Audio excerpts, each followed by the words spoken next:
სახელითა მამისათა და ძისათა და სულისაწმინდისათა, ძვირფასო მამებო, ძმებო და დებო, გილოცავთ დღევანდელ დღესასწაულს, წმინდა მოციქულ ანდრია პირველწოდებულის, წმინდა კეთილმსახური მეფე ვახტანგ გორგასლის ხსენებას, გადმოგცემთ სრულიად საქართველოს კათოლიკოს პატრიარქ ილია მეორის ლოცვა-კურთხევას. წმინდა მოციქული ანდრია და მეფე ვახტანგ გორგასალი ჩვენთვის განსაკუთრებული წმინდანებია, რადგან ანდრია მოციქულმა პირველმა იქადაგა ქრისტიანობა საქართველოში, ხოლო წმინდა მეფე ვახტანგ გორგასლის ღვაწლით ჩვენმა ეკლესიამ მიიღო ავტოკეფალია და იკურთხა პირველი კათოლიკოსი პეტრე, რომლის ხსენებასაც ასევე დღეს აღვასრულებთ. აი ამიტომ იწოდება ჩვენი ეკლესია სამოციქულო ეკლესიად, რომ ჩვენთან იქადაგა წმინდა ანდრიამ მოციქულმა და მასთან ერთად ასევე სხვა მოციქულებმაც. წმინდა ანდრია პირველწოდებული იყო ერთ-ერთი უახლოესი მოწაფე უფალ იესო ქრისტესი. ახალი აღთქმის ყველაზე მნიშვნელოვან მომენტებში, როგორც ჩვენ ვხედავთ სახარებიდან, მაცხოვრის გვერდით არის ანდრია მოციქული და მისი ძმა პეტრე, ასევე იაკობი და იოანე მოციქულები. აი ამ 4 მოციქულს წმინდა სახარება რაღაცნაირად გამოარჩევს უფრო მეტად დანარჩენი 12-ისგან. წმინდა ანდრია მოციქულს განსაკუთრებული მისია ერგო წილად. თქვენ იცით, მან იქადაგა მრავალ ქვეყანაში, საბერძნეთში, მცირე აზიის ქვეყნებში და შემდეგ მოაშურა საქართველოს, შემოვიდა დიდაჭარიდან და საქართველოს მრავალ კუთხეში იქადაგა, აკურთხა მღვდლები, დიაკვნები, ააგო და მოაწყო ტაძრები, დაადგინა საღვთისმსახურო წესგანგება. აი ამიტომ ეს დიდი მოციქული და ამავე დროს დიდი მოწამეც არის ჩვენი ერის განსაკუთრებული მფარველი და შემთხვევითი არ არის, რომ ჩვენს ერს ისტორიის მანძილზე წილად ერგო ამდენი განსაცდელი, ტანჯვა, დევნა და შევიწროება. არ არსებობს ისეთი მეორე ქვეყანა, სადაც ერთდროულად ამდენი ადამიანი ეწამა, როგორც საქართველოში.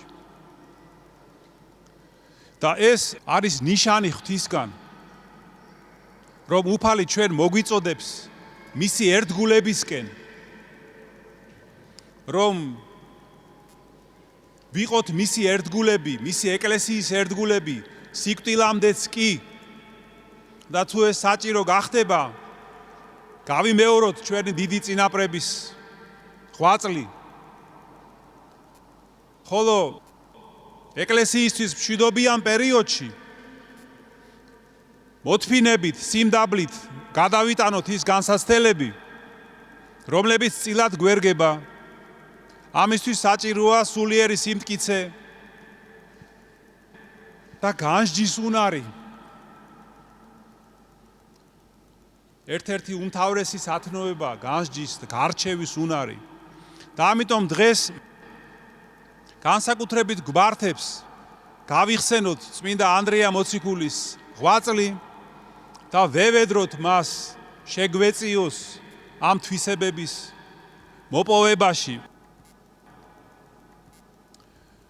უფალმა დაიფაროს ჩვენი ერი, ჩვენი ხალხი მისი ლოცვით და მოგცეს იმის გაგება, ძვირფასო ძმებო და დებო, რომ ჩვენი დღევანდელი განსაცდელები ძალიან მცირეა იმასთან შედარებით, რაც ჩვენმა ერმა გადაიტანა ისტორიის მანძილზე საუკუნეების განმავლობაში.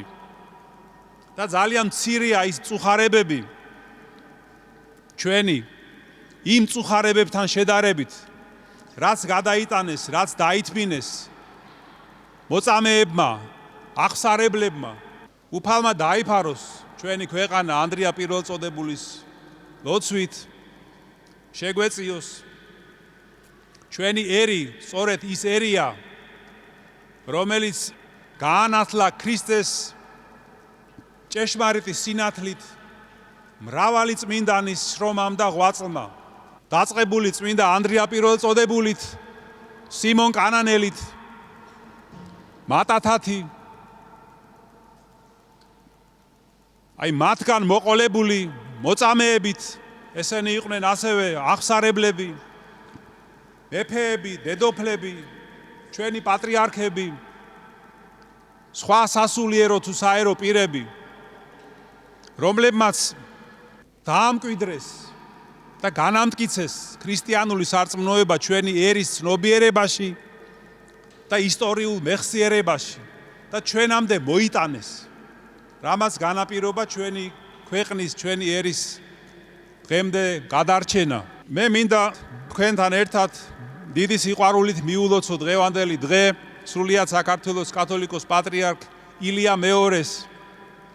იგი გახლავთ წმინდა ანდრია პირველწოდებულის 60 ქულო ღვაწლის გამგრძელებელი დღეს და ჩვენ ყველანი ვხედავთ, რომ მისი ეს დიდი მსახურება ნამდვილად 60 ქულოა და ნაყოფები მისი მსახურების არის 60 ქულო და ჩვენ შვილებრივი სიყვარულით დღეს მას ვმადლობთ ამისთვის და ვულოცავთ უფალმა ინებოს მისი ჯანმრთელობა და დღეგრძელობა. ძვირფასო ძმებო და დებო, მინდა შეგახსენოთ, რომ დღეს არის მე-40 დღე მიტროპოლიტ სერაფიმეს გარდაცვალებიდან. ჩვენ დღეს განსაკუთრებით ვლოცულობთ მისი სულისთვის, ღმერთმა შეუნდოს მას ყოველნი შეწოდებანი მისნი და სასუფეველსაც ათასა დაამკვიდროს. კიდევ ერთხელ გილოცავთ დღევანდელ დღესასწაულს, ღმერთმა ყოვლადწმინდა ღვთისმშობლის მეოხებით, წმინდა ანდრია პირველწოდებულის, წმინდა ვახტანგ გორგასლის, წმინდა პეტრე კათოლიკოსის ლოცვით გააძლიეროს, გაამთლიანოს და გადაარჩინოს საქართველო. ამინ. ჩვენთან არის ღმერთი.